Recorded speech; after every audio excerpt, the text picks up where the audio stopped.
ఎన్టీఆర్ గురించి ఏం చెప్తాం, ఎలా ఎప్పుడైనా బాగా చేస్తారు. ఎన్టీఆర్ బాగా చేస్తారు, ఎక్స్ట్రాడనరీ చేశారు. సూపర్. ఓన్లీ జగపతి బాబు అల్టిమేట్. డైలాగ్స్ బాగున్నాయి, సినిమా బాగుంది.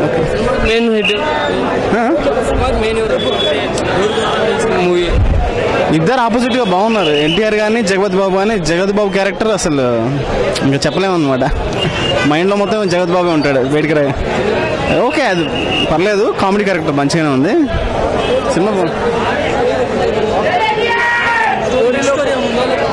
లేదు, మొత్తం డిఫరెంట్ అండి. ఇప్పుడు యాక్షన్, ఇలాంటి ఫ్యాక్షన్ సినిమాలలో ఇలాంటి సినిమా రాలి ఇప్పటి వరకు. మొత్తం కంప్లీట్ డిఫరెంట్. అది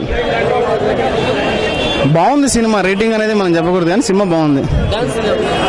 ఉంది, లాస్ట్ సాంగ్లో బాగుంది, పర్లేదు. Thank you. Junior NTR movie Aravinda Sametha movie చూశాను.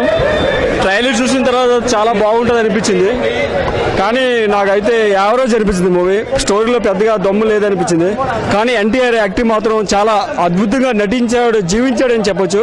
అదేవిధంగా జగపతి బాబు యాక్టింగ్ కానివ్వండి, రావు రమేష్ యాక్టింగ్ కానివ్వండి, అద్భుతం చెప్పొచ్చు. కానీ స్టోరీలో కొద్దిగా దమ్ము మిస్ అయింది, అది ఆలోచించాలి. ఇంకా త్రివిక్రమ్ మాటలు బాగున్నాయి, కానీ ఆయన డైరెక్షన్ మీద దృష్టి పెట్టలేదు అనిపించింది. ఎందుకంటే అలా ఉంది సినిమా. కానీ ఆయన ఓన్లీ స్టోరీలో రాయలసీమలో ప్యాక్షనిజం ఉంటే వారి ఆలోచనలు ఎలా ఉంటాయి, ఆ ప్యాక్షనిజం వల్ల ఎలాంటి నష్టాలు వస్తాయి, ఎప్పటికైనా ప్యాక్షనిజం లైఫ్లో నష్టమైన అనే స్టోరీ లైన్ తీసుకున్నారు తప్ప ఆయన స్క్రీన్ మీద చూపించే విధానం కొద్దిగా మిస్ అయింది.